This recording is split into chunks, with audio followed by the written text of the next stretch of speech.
final one of the day, I promise. We look at Battle of the Belts from AEW this past weekend. AEW presented Battle of the Belts, more so eliminator matches than championship matches. There was one championship match on this show, so Battle of the Belts maybe not the right name, but nevertheless, Battle of the Belts it is. And we start with the Women's World Championship Eliminator.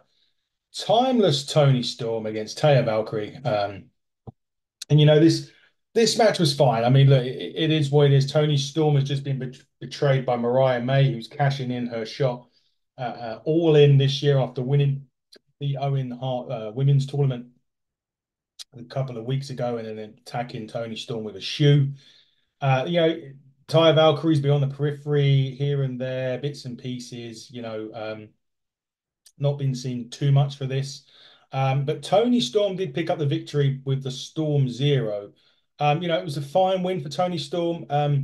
If you haven't been watching AEW for, a while, or you've only, you wouldn't really know who Taya Valkyrie is. And it's not going to do a massive amount for Tony's momentum in this. I don't think it's not a disrespect to Taya. It's just, you haven't seen enough of her. She was in AEW for a brief minute. You see her on the periphery every now and again, and much like what we've seen a bit of how like Deonna Purrazzo, people like that, they've been on that when they come in, it was like bang straight for the title, and then disappeared. Really. I mean, she had a feud with Thunder Rosa, but you'd have to be watching the rampages to know what's going on. And a bit the same with Taya here. She's very talented, no doubt about that. She's a talented wrestler. She's got a lot going for her, but I just felt as if you knew that Toni Storm was going to win this match. I mean, that was even a dead cert. And again, that's not a hit at Taya or anything like that, but there was no way that Toni Storm was going to lose an eliminator match with weeks to go before All In and her big match with Mariah May. Likewise, there was no way that Taya was going to win the match and become involved in the win the championship, win scenario. It was just never going to happen. So the match was fine for how it went. It just didn't do any momentum before Toni Storm really. But she did get to the mic and she did say the tramp is still the champ. And she was on about Mariah May on this as well. She was going to be even better than Storm, but May made one mistake when Storm was on her knees crying and screaming. She should have cut the head off of the snake, basically. Interesting, and that she didn't, and now Mariah May has made a big mistake by not doing it. Well, we will wait and see, because in a few short weeks' time, All In at Wembley Stadium here in London, Toni Storm will take on Mariah May for the AEW Women's Championship. Kip Sabian was next. I mean, wow, we saw him once on Royal Rampage, and now we get to see him again. And he actually said that losing his father, he realized the most important thing for him was becoming the best wrestler. And if Nick Wayne can't let his elimination go, you know where to find him. So it looks like we're setting up a match between Nick Wayne and Kip Sabian. Kip Sabian's a great talent, someone who we need to be reintroduced to. If you remember, he was quite a big figure back in the day. Well, now you don't say back in the day. AEW's only been going 5 years, but he did do a lot of work with Penelope Ford as well, and they got married, and obviously all the situation there. He was quite a regular one that introduced Miro into AEW. So he's been around AEW for some time, but just there's been disappearing. You've seen him with a cardboard box on his head on some of the episodes over the last year, 18 months. I know he's had an injury as well, but we're now looking like we're being reintroduced to Kip Sabian. And I think that this is going to be good because Kip Sabian is a hell of a talent, as is Nick Wayne. And if they're going to be starting to embroil them two into a feud somewhere along the line, I'm all here for it. Kip Sabian is a hell of a talent, and it'd be great to see him back wrestling on AEW like we did at Royal Rampage, although be it that was in a battle royale, of course. Next match, Women's World Championship Eliminator. Willow, Nightingale, and I mentioned Deonna Purrazzo earlier on. There was a big move here that started the match off, and to be honest, it nearly ended the match really early on. There was this kind of Deonna was looking for, I think it was like a Hurricane Runner type of move, and Willow holds on and then dropped her on her neck. It looked horrific. Um, I was hopeful that everything was okay. It looked really, really bad. Looks like she'd given the signal to the ref to say, yes, she's fine. Thankfully, because it looked horrific. So glad that she's okay, and the match continued on. It was a good back and forth match, to be honest. And there was one on, and then there was one later on where Willow headed up for a moonsault and Deonna swiped the legs, and Willow then landed on her neck as well. And you just thought, geez, this is gonna, in a minute here, this is gonna end in an injury if it doesn't. Thankfully, it didn't, and thankfully Willow hit the babe with a power bomb, and it was over. They was on their way to a pretty good match, and Deonna's a very good technical wrestler. So it actually kind of worked really well. The spots were scary, and they could have, caused injury. Luckily enough, they didn't, and thankfully, both women are fine. I kind of was one of those matches where, I said the other week how I wanted a match to be shorter, the Osprey MJF match, because of what was going on preceded it.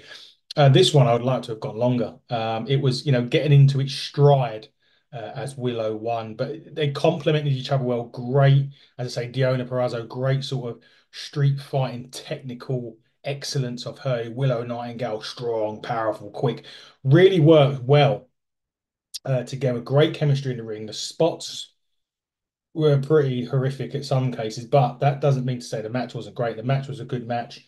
Like to have it to gone longer. Hopefully, we'll see more from these two. So, say Willow now needs her a different feud. Obviously, you know full well that Statlander's kind of, they couldn't say the feud's finished. I'd say that don't think that feud is finished yet, but it's kind of on the back burner. I mean, it'd be good to see a new feud for Willow, and Deonna fits the bill absolutely perfectly in this, and I think she'll do a great job if that was the route they were to go down. I think it's a good one to continue them to maybe starting up something, but nevertheless, Willow Nightingale picks up the victory, and congratulations to Willow. Main event time on this. So here we go. Battle of the Belts. Ring of Honor World Six-Man Championships. It is the Kingdom versus Dustin Rhodes and the Von Erichs. Yes, the Von Erichs. Great name in the history of wrestling. Right. So the Ring of Honor World Six-Man Championships were made vacant. So whatever happens, we were going to get a championship finally crowned on Battle of the Belts. And this was, and it made this match a lot more prestigious. And look at their names in there as well: Dustin Rhodes, Von Erichs. And you just made that match feel so much importance with them guys in there as well. Mike Bennett, of course, can't forget him over on them, and Matt Taven, also from the Kingdom. And it was a really good match, a really good six-man. And Dustin Rhodes, to be honest, is the perfect addition to the Von Erichs. It absolutely works with him on there. The fans ate this up because obviously of where it was as well. The fans loved it in Texas for this. Curtain call by Dustin Rhodes. Hits the 1, 2, 3. Although he did get hit with a cowbell earlier on as well. And Shibata come out and puts the claw on Taven. High knee by Ross. Discus lariat by Marshall. And then the curtain call from Dustin hits the 1, 2, 3. Crowd go ballistic, and we crown new Ring of Honor six-person tag or trios tag team championship in the Von Erichs and Dustins. And like I said, Dustin Rhodes is the perfect addition for it. It was a real feel-good moment, this for Battle of the Belts. A real feel-good moment for the fans as well. It really did do well. I mean, I think, in closing on this, it was, as I said, it was nice to see a championship finally crowned on Battle of the Belts, which made it important. And you knew who were winning the first two matches. And I think that's become a custom in Battle of the Belts. You kind of know who's winning these matches before they even go to air. So it is quite nice when you get a match where you're crowning a new champion regardless. And it did make that bit more, it did make Battle of the Belts feel that much more important because we was creating a new championship. Because if we looked at the first two matches, you kind of know that there was no way either of them two were losing the eliminators. And plus they weren't even for championships, they were eliminate matches. So it was really, nothing matches to be honest. But Real solid Battle of the Belts, really enjoyable actually. There was a couple of scary spots in that Willow match against Deonna, which could have been a lot worse than what they already were. So thankfully those are okay. But a solid show. Nice to see Dustin Rhodes get his first championship in AEW as well. So congratulations to him. The Von Erichs, the family lineage there is really great, and I can't wait to see what's on the horizon for them. The Billington Bulldogs have also been involved in AEW recently as well.